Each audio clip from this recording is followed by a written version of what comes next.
The protests that began in Serbia over a train station collapse have evolved into something unprecedented in 2025. What started as anger over corruption has become widespread student demonstrations and tensions between central authority and local governance across the country. But Serbia isn't the only nation experiencing dramatic transformation this year. Syria received U.S. sanctions relief in May 2025, opening preliminary reconstruction opportunities after years of isolation. Ukraine's intelligence services exposed a Hungarian spy ring operating in Transcarpathia, revealing security vulnerabilities across the region. Turkey achieved a ceasefire agreement with the PKK in 2025, ending decades of internal conflict. These four interconnected developments reveal how 2025 has become a pivotal year for regional stability, with each nation's transformation creating ripple effects that extend far beyond their borders. Serbia's transformation beyond protests. Serbia's transformation centers on the massive protest movement that has fundamentally challenged the country's political establishment. Since November 2024, demonstrations have drawn between 100,000 and 300,000 participants, with the largest gathering on March 15th bringing together citizens from across the country's major cities, including Belgrade, Novi Sad, and Niš. The movement began after the collapse of a renovated train station in Novi Sad that killed 14 people, but quickly expanded beyond this single tragedy. Students occupied university buildings across the country, establishing what they called liberated zones, where they organized lectures, cultural events, and political discussions. These occupations spread to over 50 faculties nationwide, creating a network of coordinated resistance that the government struggled to contain. Citizens surrounded the headquarters of Radio Television Serbia, the state broadcaster, demanding editorial independence and truthful reporting about the protests. Farmers blocked highways with tractors, taxi drivers organized convoys through city centers, and workers from various industries joined solidarity strikes. The demonstrations maintained remarkable discipline, with protesters cleaning up after themselves and organizing security to prevent provocations. The scale of participation reflects deep frustration with corruption under President Alexander Vuchic's administration. The train station collapse exposed how construction contracts awarded through political connections resulted in substandard work that cost lives. Citizens discovered that the recently renovated station, part of China's Belt and Road Initiative, had been built with inferior materials despite government claims it met European safety standards. Student assemblies developed sophisticated organizational structures during the occupations. They established committees for logistics, media relations, and coordination with other protest sites. Digital communication networks allowed real-time coordination between universities in different cities, while social media campaigns reached international audiences and Serbian diaspora communities worldwide. The movement's demands evolved from accountability for the train station collapse to broader calls for political reform. Protesters demanded the resignation of government officials responsible for infrastructure oversight, prosecution of those involved in corrupt construction contracts, and fundamental changes to how public projects receive approval and oversight. International attention focused on the government's response to the protests. European Union officials expressed concern about restrictions on media coverage and attempts to intimidate student organizers. The Council of Europe's Human Rights Commissioner called for dialogue between authorities and protesters, while emphasizing the importance of protecting peaceful assembly rights. Regional observers noted similarities between Serbia's protests and movements in neighboring countries. Montenegro's opposition parties studied Serbian organizing methods, while civil society groups in North Macedonia and Albania expressed solidarity with the student movement. The protests demonstrated how corruption scandals can mobilize broad social coalitions that transcend traditional political divisions. The economic impact became evident as tourism declined and business confidence wavered during months of ongoing demonstrations. Some international investors delayed projects pending political stability, while others expressed support for the protesters' anti-corruption message. The uncertainty created challenges for Serbia's EU accession negotiations, with European officials linking progress to governance improvements. Government attempts to discredit the movement largely failed to reduce participation. Despite claims that foreign actors funded the protests, demonstrators maintained their independence and rejected political party involvement. The movement's decentralized structure made it difficult for authorities to target specific leaders or negotiate settlements that would end the occupations. Media coverage revealed the depth of public support extending beyond active protesters. Opinion polls showed majority approval for the students' demands, while celebrities, intellectuals, and religious leaders publicly endorsed calls for accountability. Even some government supporters privately acknowledged the legitimacy of concerns about corruption and safety standards. The protests created unprecedented pressure on Serbia's political establishment, forcing discussions about governance reform that had been avoided for years. Opposition parties struggled to capitalize on the movement's popularity as protesters maintained independence from traditional political structures. This dynamic suggested potential long-term changes to how Serbian politics operates, with citizens demanding more direct participation in decision-making processes. As winter turned to spring, the movement showed remarkable staying power despite government pressure and media campaigns aimed at discrediting student organizers. The sustained mobilization demonstrated that Serbia's political crisis extends far beyond any single incident, reflecting systemic problems that require comprehensive solutions rather than cosmetic reforms. The transformation occurring in Serbia represents just one example of how 2025 has brought unexpected changes across the region, with neighboring countries experiencing their own dramatic shifts that challenge previous assumptions about political stability and economic development. Syria's reconstruction miracle. Syria represents perhaps the most dramatic shift in regional dynamics, where the United States lifted partial sanctions in May 2025, creating the first real opportunity for reconstruction since the conflict began over a decade ago. The sanctions relief came through targeted modifications to Treasury Department restrictions, allowing specific categories of humanitarian aid and infrastructure investment to proceed. The Office of Foreign Assets Control issued new guidelines permitting financial institutions to process transactions related to basic infrastructure projects, medical equipment imports, and educational materials. European Union member states followed with selective lifting of their own restrictions, though maintaining broader economic sanctions pending further political developments. The Arab League formally called for comprehensive reconstruction support, with member states pledging coordination on cross-border humanitarian assistance and preliminary infrastructure assessment. The United Nations Development Program released updated analysis suggesting that while Syria's reconstruction needs range between $400 billion and $1 trillion, according to various estimates from the Atlantic Council and UN agencies, the country has entered what officials describe as the preliminary stages of organized rebuilding efforts. Damascus began receiving international assessment teams for the first time since 2011, with engineers and urban planners documenting the extent of infrastructure damage across major cities. The World Health Organization conducted comprehensive evaluations of hospital facilities, while UNESCO teams surveyed cultural heritage sites to determine restoration priorities. These assessments provide the foundation for future reconstruction planning, though large-scale implementation remains dependent on continued political stability and expanded international cooperation. Early reconstruction efforts focus on basic infrastructure restoration rather than ambitious modernization projects. Water treatment facilities in Aleppo received emergency repairs using international humanitarian funding, restoring clean water access to neighborhoods that had relied on unsafe sources for years. Electrical grid repairs in Damascus suburbs restored power to residential areas, though capacity remains well below pre-war levels. Road clearing operations removed debris from major transportation routes, allowing improved movement of goods and people between cities. Syrian refugees began returning from neighboring countries as security conditions stabilized and basic services resumed operation.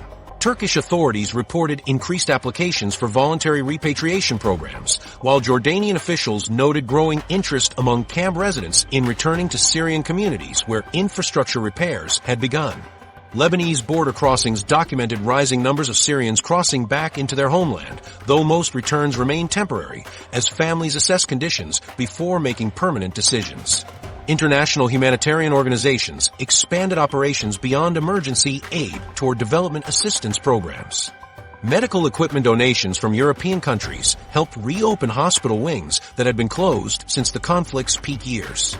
Educational. Materials and teacher training programs supported school reopenings in areas where security permitted regular attendance.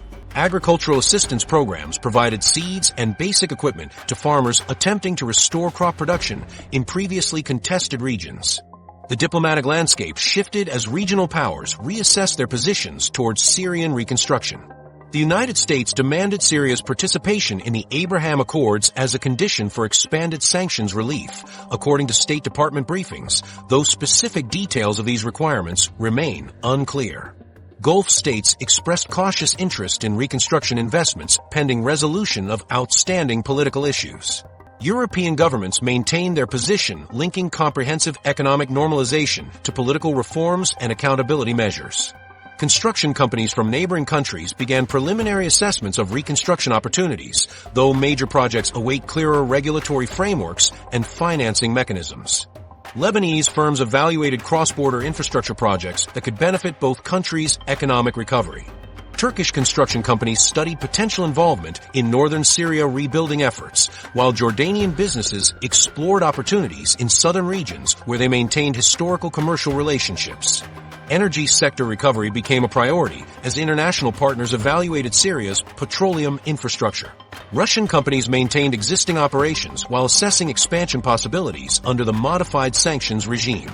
Regional energy cooperation discussions included potential pipeline projects that could integrate Syrian production with broader Middle Eastern energy networks, though such initiatives require extensive international coordination and investment.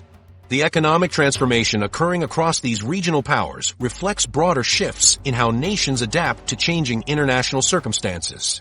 Syria's cautious emergence from isolation parallels developments elsewhere in the region, where intelligence operations and security concerns create new challenges that require unprecedented levels of international cooperation and information sharing. Ukraine's Shadow War Intelligence Network. Ukrainian intelligence services achieved a major counterintelligence breakthrough in March 2025 when they uncovered a sophisticated Hungarian spy network operating in the Transcarpathia region. The Security Service of Ukraine revealed that Hungarian intelligence had been running operatives across Ukraine's westernmost oblast, gathering information about military installations, border security procedures, and ethnic Hungarian communities living near the frontier. The spy ring included both Hungarian nationals and Ukrainian citizens of Hungarian ethnicity who had been recruited over several years. According to SBU statements, the network focused on mapping Ukrainian defensive positions along the Hungarian border and monitoring the movement of military equipment through the region. Hungarian operatives used their ethnic connections and language skills to blend into local communities while gathering intelligence about Ukrainian security arrangements. SBU counterintelligence officers spent months tracking the network before making arrests in coordinated operations across Transcarpathia. The investigation revealed that Hungarian handlers had been using cultural organizations and business connections as cover for intelligence activities. Some operatives posed as journalists covering ethnic Hungarian issues, while others worked through legitimate businesses that provided access to sensitive border areas. Ukrainian authorities discovered that the spy network had been particularly interested in NATO military aid shipments passing through the region. The operatives photographed weapons convoys, documented logistics routes, and reported on the timing of equipment deliveries to Ukrainian forces. This intelligence gathering posed significant security risks as it could have enabled hostile forces to target supply lines or predict Ukrainian military capabilities. The SBU alerted European security services about the Hungarian operations, prompting diplomatic expulsions and security reviews across the region. Several European Union countries began investigating whether similar networks operated within their territories, leading to enhanced screening procedures for individuals with connections to Hungarian intelligence services. The revelations strained relations between Budapest and Kiev, with Ukrainian officials demanding explanations for what they characterized as hostile intelligence activities. Ukraine's intelligence capabilities have expanded dramatically since the conflict began, transforming from a primarily defensive organization into an active intelligence service operating across multiple continents. The Security Service of Ukraine now maintains stations in 16 countries, collecting information about threats to Ukrainian interests and sharing intelligence with allied nations.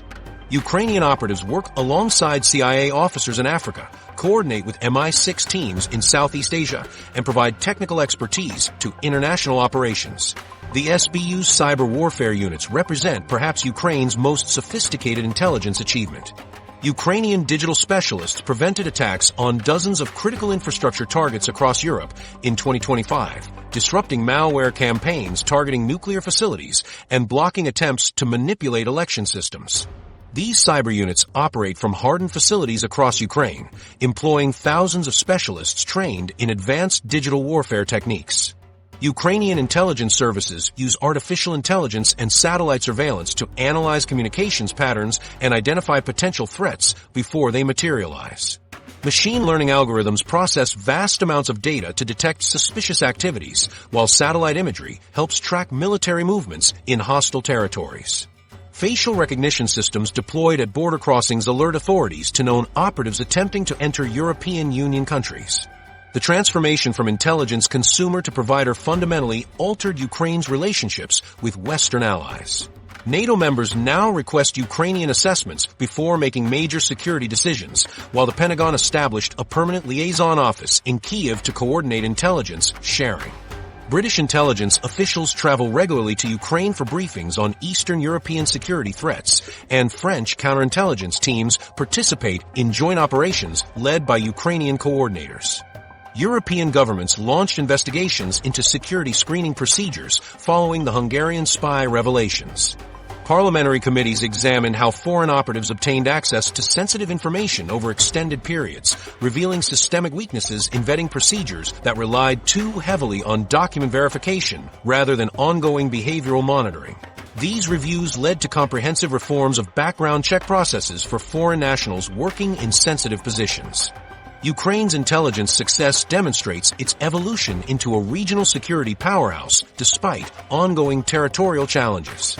Ukrainian services coordinate multinational operations spanning multiple time zones and involving dozens of partner agencies. They maintain secure communication networks connecting intelligence stations from North America to Asia, processing information that affects global security decisions. The counterintelligence operations employed sophisticated surveillance techniques, including behavioral analysis, financial monitoring, and communication interception to map entire networks before taking action. Ukrainian teams spent months documenting operative activities, identifying handlers, and tracing funding sources before coordinating arrests with partner nations. These operations required precise timing to prevent operatives from destroying evidence or fleeing to safe havens.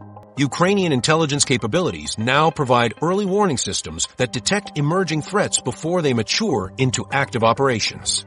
Their networks offer real-time intelligence about hostile activities across cyber, economic, and traditional espionage domains. NATO commanders consider Ukrainian intelligence assessments essential for understanding the threat landscape in Eastern Europe, making Ukraine's services an indispensable partner for nations facing similar hybrid warfare challenges.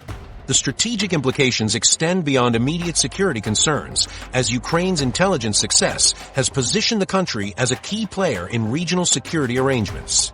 This enhanced role reflects broader transformations occurring across the region, where traditional security assumptions are being challenged by new realities that require innovative approaches to conflict resolution and regional stability. Turkey achieved what many analysts considered impossible when the Kurdistan Workers' Party declared a ceasefire on May 12, 2025, ending 4 decades of armed conflict that had claimed over 40,000 lives.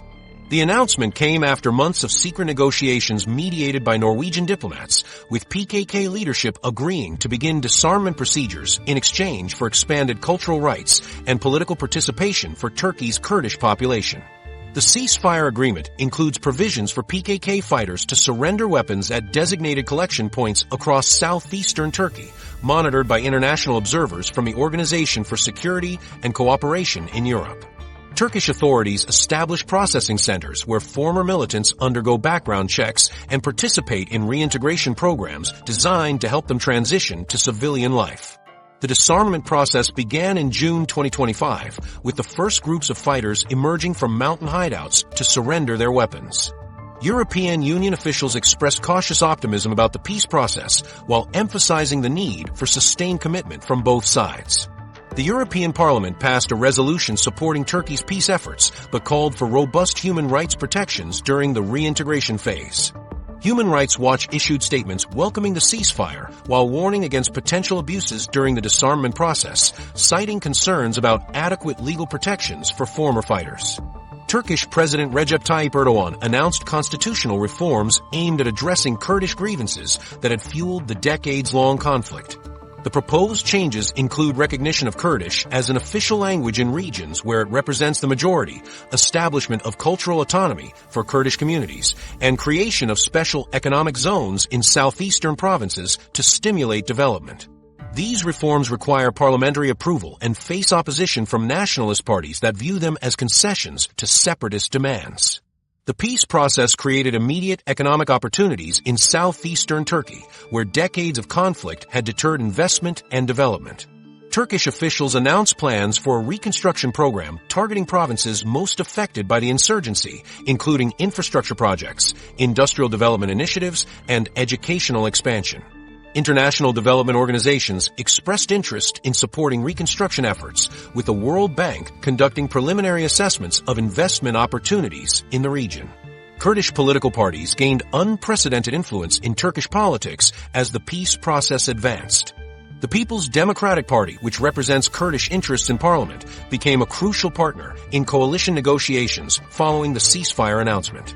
Their political leverage allowed them to secure commitments for increased funding to southeastern provinces and guarantees that former PKK members would receive fair treatment during reintegration procedures. Security improvements in southeastern Turkey allowed military resources to be redirected toward external threats and regional power projection.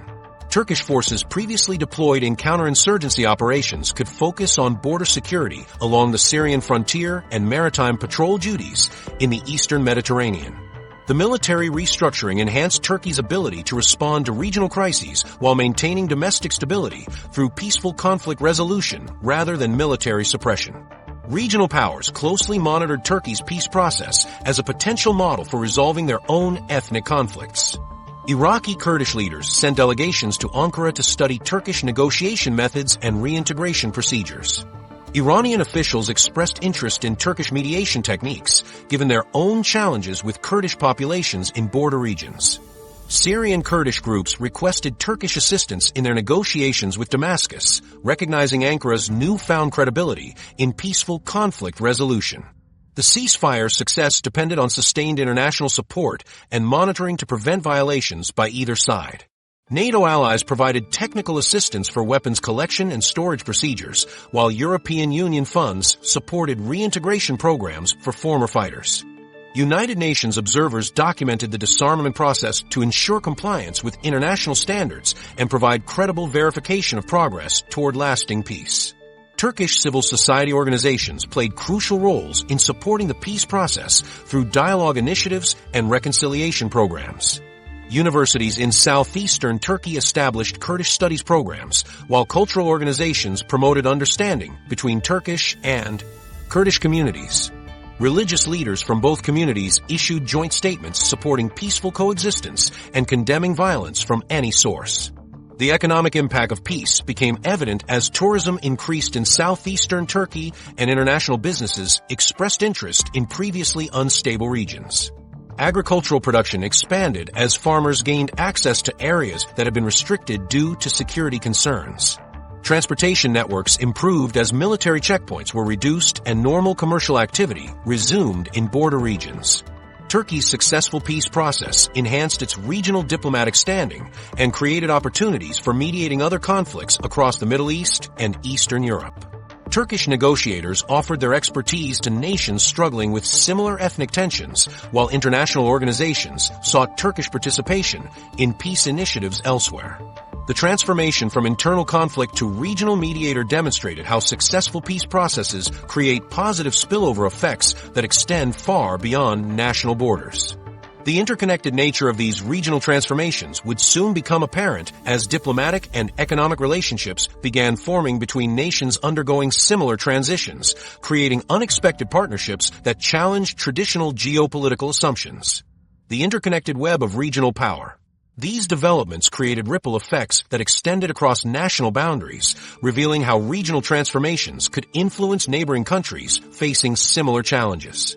Protest movements across the Balkans began sharing organizational methods and communication strategies, though each remained focused on domestic concerns specific to their national contexts.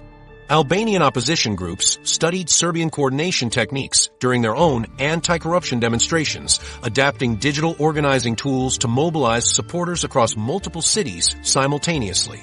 Bulgarian activists translated materials about citizen participation methods, establishing neighborhood councils in Sofia that operated independently from traditional political parties. Romanian civil society organizations sent observers to study Serbian assembly procedures, then implemented similar transparency measures in Bucharest community organizations. These exchanges occurred through informal networks rather than official channels, with activists sharing experiences through encrypted messaging platforms and social media groups. Montenegrin protesters adopted Serbian-developed apps for coordinating demonstrations, while North Macedonian opposition movements replicated organizational structures they observed during visits to Belgrade. The spread of these methods demonstrated how successful protest innovations could cross borders rapidly when movements faced comparable challenges with government accountability and corruption. However, the results varied significantly between countries based on local political conditions and government responses. While Serbian protests maintained momentum for months, similar movements in neighboring states achieved mixed outcomes. Some governments successfully co-opted opposition demands through minor reforms, while others used security forces to disperse demonstrations before they could establish permanent organizational structures. The different outcomes highlighted how domestic political contexts ultimately determined whether borrowed organizing methods would prove effective. Syria's reconstruction efforts created economic opportunities that attracted businesses from across the region, generating trade relationships that developed outside traditional diplomatic frameworks. Turkish construction companies leveraged their experience rebuilding southeastern Turkey to compete for Syrian infrastructure contracts, while Ukrainian agricultural equipment manufacturers found new markets among Syrian cooperatives re-establishing food production. These commercial relationships emerged through direct business negotiations rather than government-to-government agreements, demonstrating how economic incentives could drive cooperation between nations with different strategic orientations. Ukrainian intelligence services expanded their cooperation with regional partners as threats evolved beyond traditional state-to-state espionage. The Hungarian spy network discovery prompted enhanced information sharing with NATO allies about similar operations in other border regions. Turkish security officials received Ukrainian intelligence about extremist groups that opposed the PKK peace process and planned attacks to derail integration efforts. This cooperation occurred through existing intelligence channels rather than new formal agreements, showing how shared security concerns could strengthen existing partnerships. Technology platforms enabled coordination between movements and organizations across different countries that recognized common challenges despite varying political contexts. Serbian assembly software provided templates for transparent governance that Syrian local councils adapted for their reconstruction coordination. Ukrainian cybersecurity specialists helped secure communication networks used by Turkish civil society organizations monitoring the peace process. These technological collaborations created interoperable systems that facilitated rapid information sharing without requiring formal international agreements. The informal nature of these connections reflected how rapid political and economic changes could outpace traditional diplomatic mechanisms designed for slower-moving institutional relationships. Academic institutions began studying these interconnected transformations as examples of how technology enabled coordination between diverse political movements facing similar challenges. Universities established research programs examining the role of digital platforms in facilitating cross-border learning between civil society organizations. Think tanks analyzed how economic incentives could drive cooperation between nations belonging to different alliance structures and economic blocs. Financial institutions adapted to support growing trade and investment flows between nations that lacked comprehensive economic agreements but maintained expanding commercial relationships. Banks developed financing mechanisms for cross-border transactions that existing regulatory frameworks hadn't anticipated. Insurance companies created coverage policies for infrastructure projects spanning multiple jurisdictions with different legal systems. Investment funds began treating these nations as an integrated economic zone despite their different currencies and regulatory approaches. The emergence of these informal cooperation networks challenged fundamental assumptions about how regional partnerships form and develop over time. These nations demonstrated that shared challenges and mutual interests could overcome traditional barriers when conventional diplomatic approaches proved inadequate for addressing rapid political and economic changes. Their success revealed how technology and economic incentives could enable coordination across traditional boundaries without waiting for slow-moving international institutions to adapt their frameworks. Regional observers noted that these developments created new geopolitical realities that transcended conventional alliance structures and partnership frameworks. The interconnected nature of these transformations suggested that successful political and economic reforms in one country could influence similar movements elsewhere, creating spillover effects that extended far beyond national borders. These patterns indicated a fundamental shift in how nations could coordinate responses to shared challenges through informal mechanisms rather than formal treaties and agreements. The speed and scope of these interconnected changes caught established international institutions off guard, forcing them to reconsider their approaches to regional engagement and partnership development. The European Union's adaptation crisis. Brussels struggled to formulate coherent responses to these rapid regional changes, revealing deep institutional limitations in European foreign policy coordination. The European Union's reaction to Serbia's protest movement exposed contradictory policy positions that undermined European credibility across the region. Throughout 2024, EU officials had praised President Vucic's administration and maintained strong diplomatic relationships with Belgrade despite growing concerns about democratic backsliding. European Commission statements consistently emphasized that EU enlargement remained based on merit rather than politics, suggesting that Serbia's membership prospects depended on technical reforms rather than genuine democratic transformation. When massive protests erupted following the train station collapse, European institutions found themselves caught between their established diplomatic relationships and the obvious legitimacy of citizen demands for accountability. The European Parliament issued statements calling for stronger EU support for the protesters, but the European Commission maintained its cautious approach of engaging primarily with official government representatives. This divided response reflected deeper disagreements among member states about how to balance stability concerns with democratic principles. European Council discussions revealed fundamental splits between member states regarding appropriate responses to Serbia's transformation. Some nations viewed the protests as authentic expressions of democratic participation that deserved European support, while others worried that endorsing anti-government movements could encourage similar challenges to established authorities elsewhere in the region. These disagreements prevented the EU from developing unified positions on rapidly evolving situations that required immediate responses. The European External Action Service struggled to adapt diplomatic protocols designed for state-to-state relationships to situations where non-governmental actors controlled significant territories and populations. European diplomats found themselves uncertain about appropriate engagement levels with protest organizations that operated independently of recognized governmental structures. Traditional diplomatic frameworks provided no guidance for situations where citizen assemblies exercise more effective governance than official institutions in many municipalities. Syria's reconstruction progress created additional challenges for European policymakers who had designed sanctions policies based on assumptions about gradual political reform requirements. The rapid infrastructure improvements following sanctions relief contradicted European theories about the relationship between political transformation and economic development. EU development specialists had predicted that meaningful reconstruction would require years of preliminary political reforms, but Syrian achievements suggested that economic progress could occur independently of the democratic transitions that European policies had demanded as prerequisites. European sanctions policies towards Syria became increasingly difficult to justify as reconstruction efforts demonstrated clear humanitarian benefits without the political reforms that EU frameworks had established as necessary conditions. Member states began questioning whether maintaining restrictive measures served European interests when other international actors were gaining influence through more flexible engagement approaches. The success of limited sanctions relief undermined arguments for comprehensive restrictions that had formed the foundation of European Middle East policy for over a decade.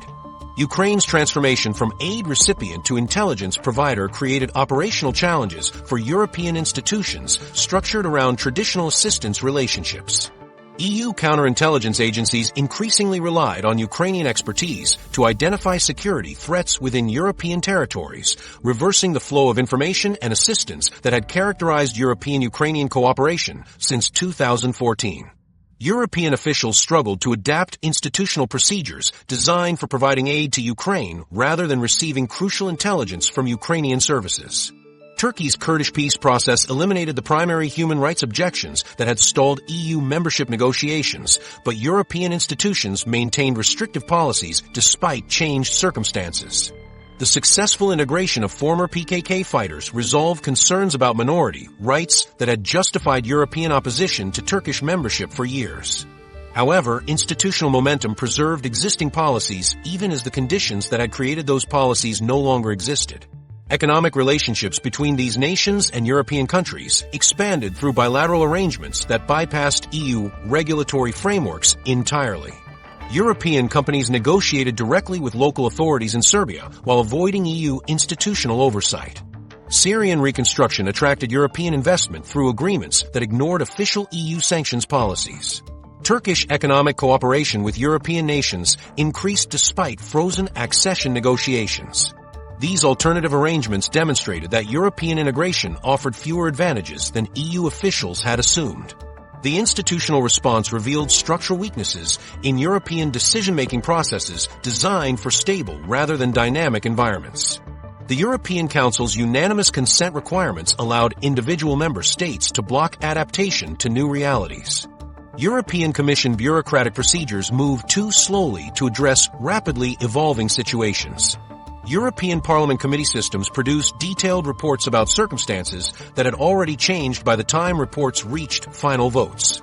European officials increasingly found themselves observing rather than shaping regional developments they had previously influenced through partnership programs and integration incentives. The four nations demonstrated that political transformation and economic development could occur successfully without European guidance, institutional support, or integration frameworks.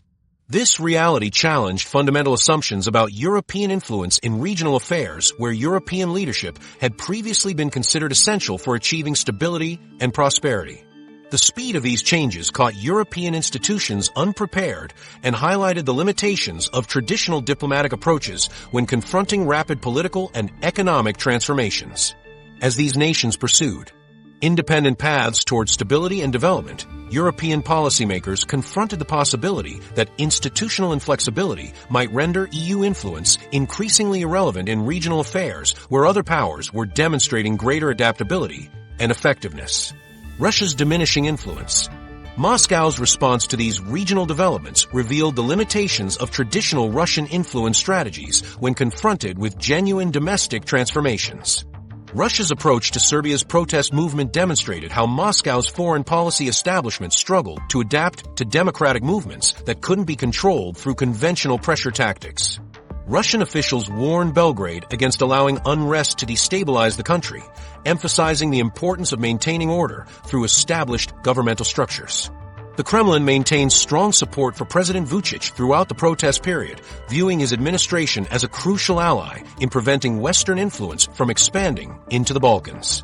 Russian energy giant Gazprom faced sanctions complications that affected its Serbian operations, particularly regarding the NIS oil company that Russia had controlled through majority ownership since 2008. The sanctions created operational challenges for Russian energy investments in Serbia while limiting Moscow's ability to use energy relationships as leverage during the political crisis. Russian media outlets in Serbia promoted narratives that portrayed the protests as Western-sponsored attempts to destabilize a friendly government, though these messages failed to resonate with demonstrators focused on domestic corruption issues. Economic relationships between Russia and Serbia remained significant despite political tensions, with Russian companies maintaining substantial investments in Serbian infrastructure and energy sectors. However, the protest movement's emphasis on transparency and accountability created pressure for reviewing all major contracts, including those involving Russian firms. Serbian citizens demanded investigations into construction projects and energy deals that had been negotiated without public oversight, creating uncertainty about future Russian business operations in the country. Syria's situation presented different challenges for Russian strategic planning, as the partial lifting of American sanctions opened new reconstruction opportunities that reduced Damascus's dependence on Russian support. The United States lifted specific sanctions in May 2025, allowing humanitarian aid and basic infrastructure investment to proceed through modified Treasury Department guidelines. This sanctions relief created space for international reconstruction assistance that had been blocked for years, fundamentally altering the economic landscape that had made Syria dependent on Russian military and economic support. Russia and China coordinated their responses to support Syria's new government while adapting to changed circumstances that no longer required the extensive military intervention that had characterized Russian involvement since 2015. Russian military advisors remained in Syria but shifted toward training and technical assistance rather than active combat operations. Chinese investment in Syrian reconstruction accelerated following sanctions relief, creating economic partnerships that complemented rather than competed with Russian interests in maintaining regional influence. The reconstruction process attracted international investment from multiple sources, reducing Syrian reliance on any single partner while maintaining cooperative relationships with both Russia and China. European companies began preliminary assessments of Syrian infrastructure needs, while Gulf states explored energy sector investments that could integrate Syrian production with regional networks. This diversification of international partnerships reflected Syria's evolution from a client state dependent on Russian protection to a sovereign nation capable of managing multiple international relationships simultaneously. Russian diplomatic efforts focused on ensuring that Syria's expanding international relationships didn't compromise Russian strategic interests in the eastern Mediterranean region. Moscow maintained naval facilities and military installations while accepting that Syrian foreign policy would become more independent as domestic stability improved and economic options expanded. Russian officials emphasized continuity in bilateral relationships while acknowledging that Syria's reconstruction success reduced the leverage that economic dependence had previously provided. Ukraine's intelligence successes created additional complications for Russian regional strategy, as Ukrainian services exposed networks that Moscow had spent years developing across Eastern Europe. The discovery of the Hungarian spy ring operating in Transcarpathia demonstrated Ukrainian counterintelligence capabilities that exceeded Russian expectations and created security vulnerabilities for Russian operations throughout the region. Ukrainian intelligence sharing with NATO allies provided information that helped identify and neutralize Russian influence operations in multiple countries simultaneously. Turkey's Kurdish peace process eliminated another avenue for Russian influence that had provided Moscow with leverage over Turkish foreign policy decisions for decades. The successful PKK ceasefire removed ethnic tensions that Russia had exploited to pressure Ankara on regional issues including Syria, Libya, and energy cooperation. Turkish success in integrating former militants into civilian life demonstrated conflict resolution capabilities that reduced Turkish dependence on external mediation or support from any major power. These developments across all four nations revealed fundamental shifts in regional power dynamics that challenged Russian assumptions about maintaining influence through traditional client relationships and economic dependence. The success of domestic transformation movements, international cooperation, and alternative partnership arrangements demonstrated that regional stability and development could occur without Russian guidance or interference. Moscow found itself adapting to new realities where regional nations pursued independent policies based on national interests rather than external strategic requirements. The changing regional landscape forced major powers to reconsider their approaches to nations that no longer fit traditional categories of allies, partners, or areas of concern. The American strategic policy frameworks for decades. Washington's response to these regional developments required fundamental adjustments to foreign policy approaches that had been designed for different circumstances entirely. The United States provided limited public commentary on Serbia's protest movement, with State Department officials issuing carefully worded statements urging dialogue between government authorities and demonstrators while avoiding direct endorsement of either side. American diplomats maintained formal relationships with Belgrade's government while monitoring developments through embassy reporting and civil society contacts. The measured American response reflected broader uncertainty about how to engage with rapid democratic transformations that didn't follow traditional patterns of gradual institutional reform that American democracy promotion programs had been designed to support.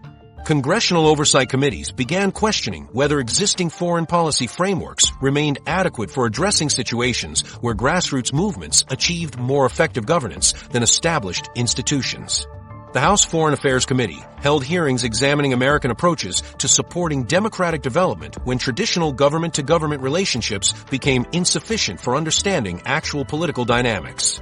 Senate Armed Services Committee members requested briefings about intelligence sharing arrangements with nations whose capabilities had evolved beyond their previous classifications as aid recipients or regional concerns requiring American attention. Syria presented the most significant policy adjustment as the United States lifted partial sanctions in May 2025, creating the first opportunity for American engagement since comprehensive restrictions were imposed over a decade earlier. The Treasury Department's Office of Foreign Assets Control issued new guidelines allowing specific categories of humanitarian aid and infrastructure investment to proceed, while maintaining broader economic sanctions pending further political developments. State Department officials emphasized that sanctions relief remained limited and conditional, designed to support Syrian civilians rather than normalize relationships with Damascus authorities. The sanctions modifications reflected American recognition that comprehensive restrictions had failed to achieve their intended political objectives while creating humanitarian costs that undermined American interests in regional stability. American officials acknowledged privately that maintaining isolation policies while other international actors expanded their Syrian engagement risked reducing American influence in a strategically important nation.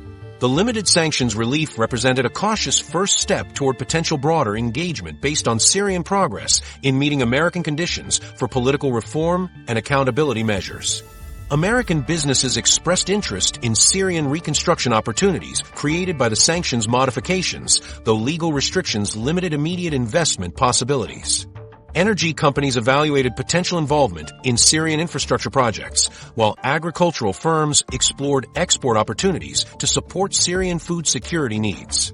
Technology companies examined possibilities for providing communication and digital infrastructure that could support Syrian development while complying with remaining sanctions requirements. These preliminary business assessments indicated substantial American commercial interest in Syrian markets if political conditions permitted expanded engagement. Ukraine's transformation from aid recipient to intelligence partner required adjustments to cooperation frameworks that had been based on American assistance rather than mutual benefit arrangements. Ukrainian intelligence services now provided information about Russian activities in regions where American monitoring capabilities remained limited, creating genuine partnership dynamics that replaced previous one-way assistance relationships. American officials acknowledged that Ukrainian expertise in certain areas exceeded American capabilities, particularly regarding Russian tactics and regional security, threats that Ukrainian services understood better than their American counterparts. The intelligence cooperation produced operational benefits for American security interests while demonstrating Ukrainian capabilities that challenged assumptions about the relationship between aid provision and strategic influence. American military planners increasingly consulted Ukrainian assessments when making decisions about European security arrangements, recognizing that Ukrainian analysts possessed superior knowledge of threats that affected American interests.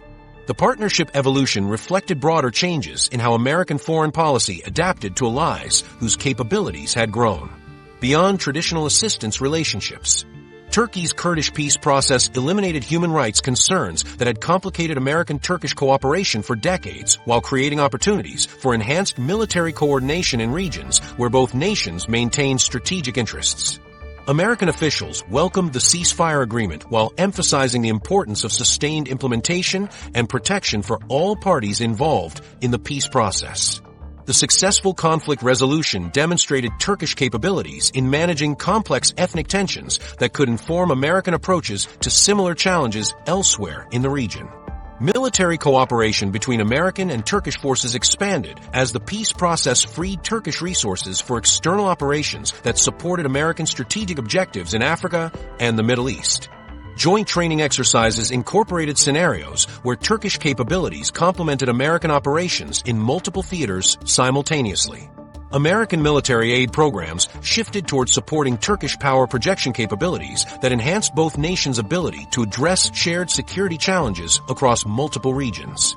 Policy debates within Washington revealed fundamental disagreements about how to balance support for democratic transformation with traditional strategic relationships that required engagement with established governments regardless of their democratic credentials. The National Security Council faced divisions between officials who advocated embracing grassroots movements and those who worried about destabilizing relationships with existing partners.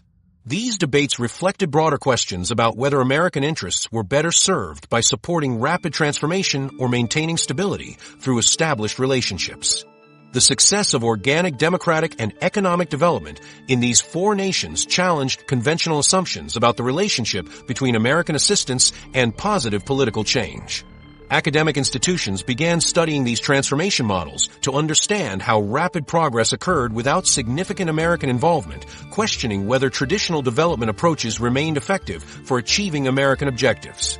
The emerging research suggested that technological innovation and citizen-driven initiatives might prove more effective than government-to-government programs for achieving sustainable political and economic progress. These regional transformations demonstrated that political and economic success could occur through methods that American policy frameworks hadn't anticipated, requiring fundamental reconsideration of how technological capabilities enabled rapid change in ways that traditional development models had never predicted. The technology factor. Digital communication tools played a crucial role in enabling the coordination and sustained organization that made these transformations possible across all four nations. Serbian student protesters demonstrated sophisticated use of technology to coordinate their nationwide movement and maintain organizational coherence across multiple cities simultaneously. Students relied heavily on encrypted messaging platforms, particularly Telegram, to share information about protest activities, coordinate occupations of university buildings, and organize logistics for sustained demonstrations. Social media platforms allowed protesters to broadcast their activities to international audiences while documenting government responses and maintaining public support for their movement. The Committee for the Protection of Journalists documented how Serbian protesters used secure communication channels to avoid government surveillance while organizing activities across dozens of universities and public spaces. Encrypted messaging apps enabled real-time coordination between protest sites in Belgrade, Novi Sad, Niš, and other cities, allowing students to share tactical information and respond quickly to changing circumstances. Digital polling platforms helped protest organizers gauge support for various demands and strategies, ensuring that movement decisions reflected broad consensus among participants rather than the preferences of individual leaders. Student assemblies use basic digital tools to maintain transparency in their decision-making processes and communicate with supporters who couldn't attend physical meetings. Live streaming technology allowed broader audiences to observe assembly discussions and vote on key decisions, extending participation beyond those physically present at occupied buildings. Simple voting applications helped assemblies reach consensus on complex issues while maintaining records of decisions that could be referenced later when coordinating with other protest sites. Syrian reconstruction efforts benefited from international technology transfers and digital infrastructure, investments that accompanied sanctions relief and increased international engagement. International telecommunications companies began preliminary assessments of Syrian infrastructure needs, evaluating opportunities to rebuild communication networks that had been damaged during years of conflict. Digital payment systems facilitated international humanitarian aid transfers and commercial transactions that had been blocked by previous sanctions restrictions. Basic internet connectivity improvements allowed Syrian communities to access international markets and educational resources that had been unavailable during the isolation period. Online platforms enabled Syrian businesses to connect with regional partners and explore export opportunities that could support economic recovery. Educational technology platforms provided Syrian students with access to international curricula and certification programs that could help rebuild the country's skilled workforce. Ukrainian intelligence services leveraged advanced cybersecurity capabilities and international technology partnerships to enhance their counterintelligence operations and regional security cooperation. Ukrainian cyber specialists used sophisticated monitoring systems to detect and analyze security threats that extended beyond traditional espionage activities. Digital forensics capabilities allowed Ukrainian investigators to trace the activities of foreign intelligence networks operating within Ukrainian territory and across neighboring countries. International technology cooperation enhanced Ukrainian capabilities through training programs and equipment transfers from allied nations. Secure communication systems enabled Ukrainian intelligence services to share information with NATO partners while protecting sensitive sources and methods. Cybersecurity tools developed through international partnerships helped Ukrainian specialists protect critical infrastructure and detect sophisticated attacks that traditional security measures couldn't identify.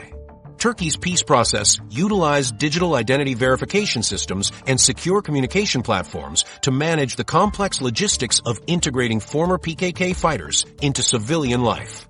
Digital databases track participants in reintegration programs while protecting their personal information from potential security risks.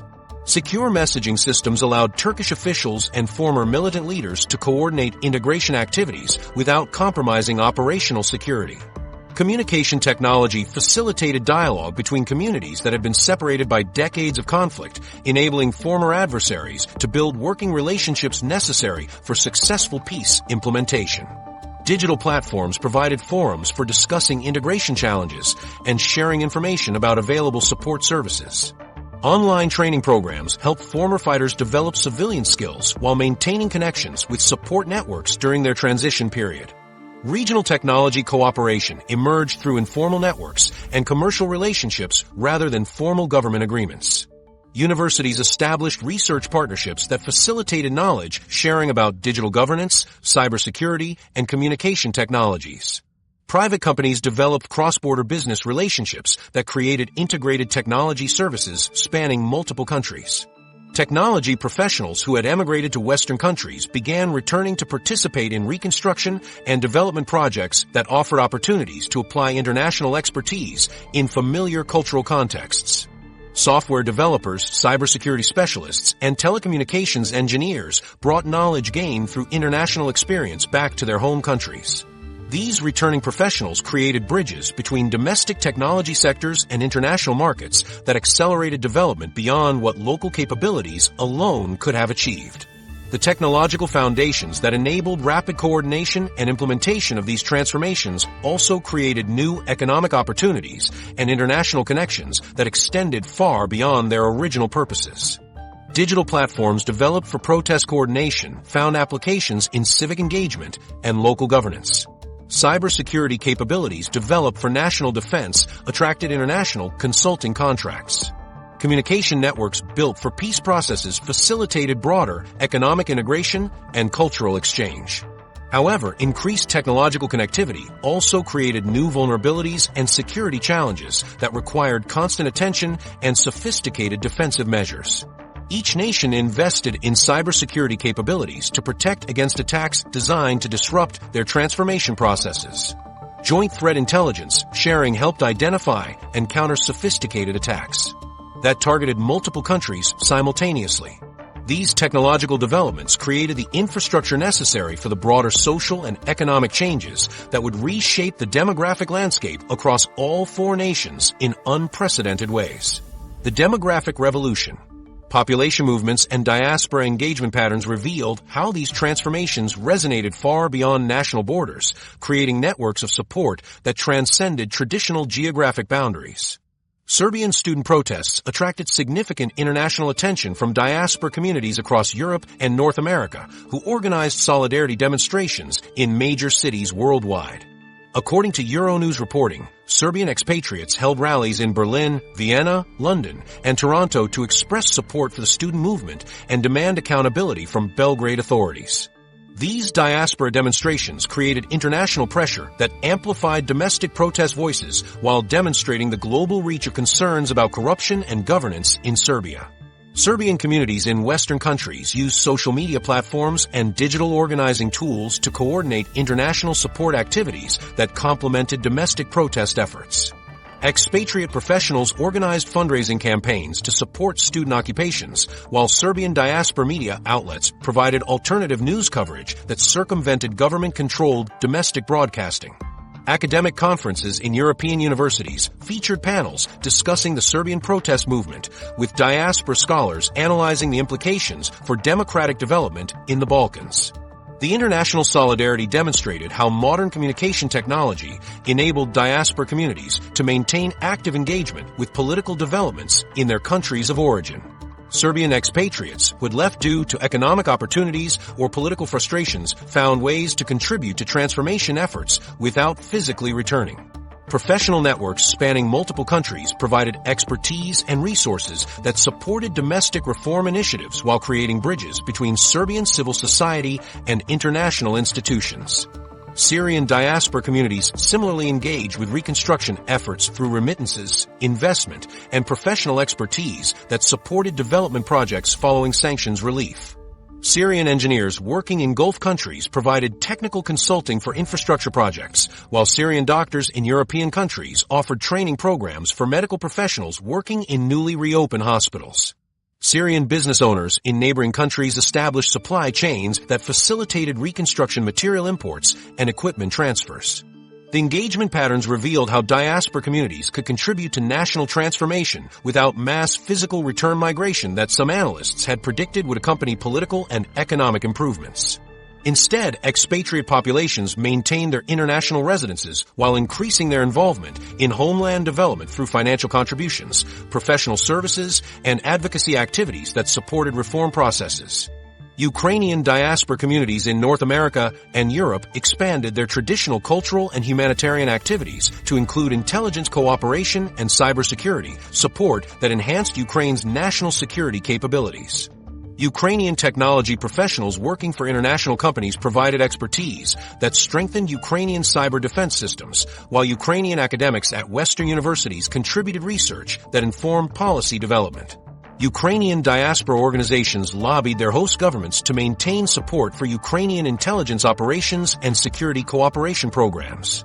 The Ukrainian diaspora's evolution from cultural preservation to active security partnership reflected how external populations could contribute directly to national defense and intelligence capabilities through their professional skills and international connections. Ukrainian expatriates used their positions in Western technology companies, government agencies, and academic institutions to facilitate information sharing and capability development that enhanced Ukrainian security operations. Turkish Kurdish diaspora communities in Germany and other European countries played crucial roles in supporting the peace process through advocacy, mediation, and resource mobilization that facilitated successful conflict resolution. Kurdish organizations in European cities organized conferences and cultural events that promoted understanding of the peace process while building international support for integration efforts. Kurdish professionals working in European institutions provided expertise about conflict resolution and minority rights that informed Turkish policy development. The diaspora engagement demonstrated how expatriate communities could serve as bridges between their countries of origin and international institutions, facilitating knowledge transfer and resource mobilization that supported domestic transformation efforts. Kurdish diaspora organizations helped secure European Union funding for reintegration programs while advocating for international monitoring of the peace process implementation. Regional transformation patterns attracted attention from diaspora communities representing other nations facing similar challenges with corruption, conflict, and economic development. Albanian expatriates studied Serbian protest methods, while Bosnian diaspora organizations examined reconstruction approaches that might apply to their own communities. Macedonian professionals working internationally explored how technological innovations and civil society organizing could address governance challenges in their homeland. The cross-pollination of ideas and methods between different diaspora communities created networks of knowledge sharing that extended transformation influences beyond the four primary nations experiencing rapid change. International conferences brought together expatriate professionals from multiple Balkan and Middle Eastern countries to discuss governance innovations, economic development strategies, and conflict resolution approaches that could be adapted to various national contexts. Academic institutions in diaspora host countries established research programs examining the transformation models emerging across these four nations, with expatriate scholars contributing insider knowledge and cultural understanding that enhanced analytical depth. Universities created partnerships with domestic institutions that facilitated student and faculty exchanges, while think tanks organized policy discussions that brought together diaspora experts and international development specialists.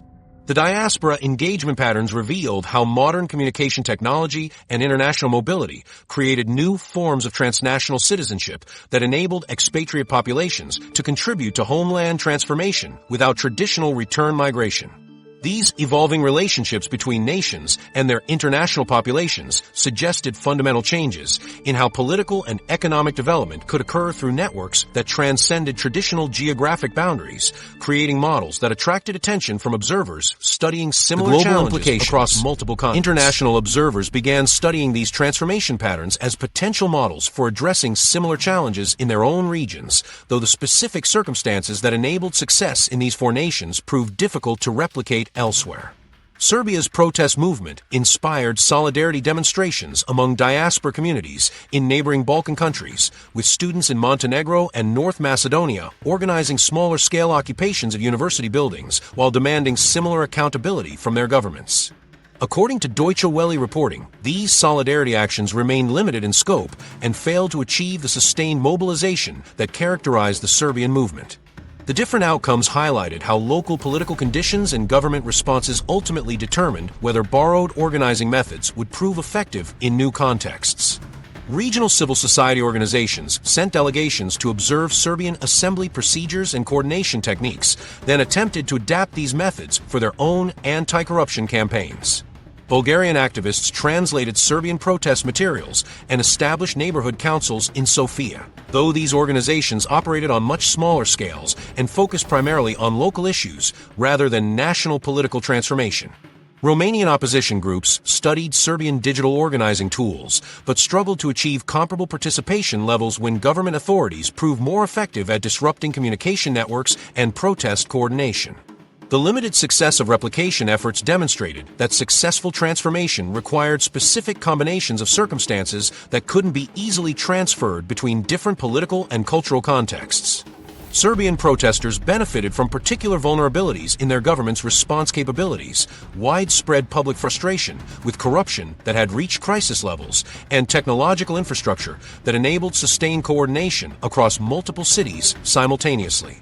Other nations lacked one or more of these essential conditions, preventing similar movements from achieving comparable results despite adopting identical organizing methods. Syria's reconstruction progress attracted attention from international development organizations seeking to understand why infrastructure improvements occurred more rapidly than traditional assistance programs had achieved in comparable post-conflict situations. The partial lifting of American sanctions created opportunities for international engagement that had been blocked for over a decade, allowing humanitarian aid and basic infrastructure investment to proceed through modified regulatory frameworks. However, the specific circumstances that enabled Syrian progress included factors that didn't exist in other post-conflict nations, including existing infrastructure that required repair rather than complete reconstruction and regional partnerships that provided immediate technical assistance. International development agencies began questioning whether their traditional approaches remained effective for achieving rapid reconstruction results when alternative methods demonstrated superior outcomes in shorter time frames. The World Bank initiated reviews of its post-conflict assistance procedures, while the United Nations Development Program examined whether its institutional frameworks could accommodate the coordination mechanisms that had proven successful in Syrian reconstruction efforts. These institutional assessments revealed fundamental limitations in how international organizations approach development assistance when local conditions differed from their standard operational assumptions. Ukraine's intelligence successes prompted NATO allies to reassess their own counterintelligence capabilities and information sharing procedures, particularly regarding threats that operated across multiple national boundaries simultaneously. The discovery of the Hungarian spy network demonstrated how sophisticated operations could evade detection for extended periods when traditional security screening procedures proved inadequate for identifying long-term infiltration efforts. European security services began implementing enhanced vetting procedures and expanding information sharing arrangements to address vulnerabilities that Ukrainian operations had exposed. The intelligence cooperation revealed how technological capabilities and international partnerships could enhance national security effectiveness beyond what individual nations could achieve through their own resources alone. Ukrainian cyber specialists provided expertise that helped allied nations identify and counter similar threats within their own territories, while Ukrainian counterintelligence methods offer models for detecting sophisticated operations that traditional approaches had failed to identify. These partnerships demonstrated the value of treating intelligence cooperation as mutual benefit arrangements rather than one-way assistance relationships. Turkey's Kurdish peace process attracted attention from nations facing similar ethnic conflicts, though attempts to replicate Turkish mediation methods achieved mixed results in different contexts.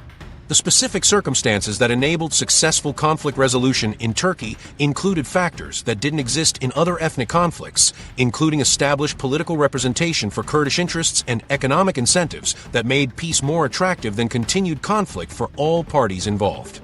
Other nations lacked these essential conditions, preventing similar mediation efforts from achieving comparable success despite adopting identical negotiation procedures.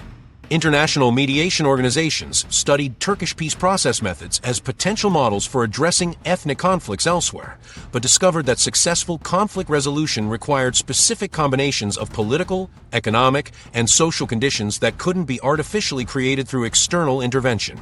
The Turkish experience demonstrated that sustainable peace agreements emerge from genuine mutual interests rather than external pressure or incentives, suggesting that mediation success depended more on timing and local conditions than on specific negotiation techniques or international involvement. Academic institutions established research programs examining these transformation patterns as case studies in rapid political and economic change, though initial analysis suggested that the specific circumstances enabling success in these four nations represented unique combinations of factors rather than replicable models for universal application.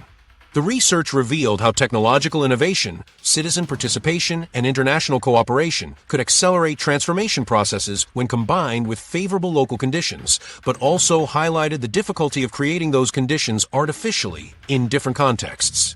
The experiences of these four nations suggested that successful transformation required alignment of multiple factors that occurred rarely and unpredictably, raising questions about whether similar rapid changes might emerge elsewhere when comparable conditions developed. The year 2025 marked a pivotal moment across four nations where significant political and social developments challenged established patterns of governance and international relations. Serbia's massive protest movement sustained itself for months, drawing hundreds of thousands of citizens demanding accountability following the train station collapse that exposed systemic corruption. Syria received partial sanctions relief from the United States in May, opening preliminary reconstruction opportunities after years of international isolation. Ukraine's intelligence services uncovered a Hungarian spy network operating in Transcarpathia, demonstrating enhanced counterintelligence capabilities that strengthened regional security cooperation. Turkey achieved a ceasefire agreement with the PKK in May, ending 4 decades of armed conflict through successful peace negotiations. These developments illustrate the changing face of governance and recovery in countries transitioning after conflict or sustained political unrest.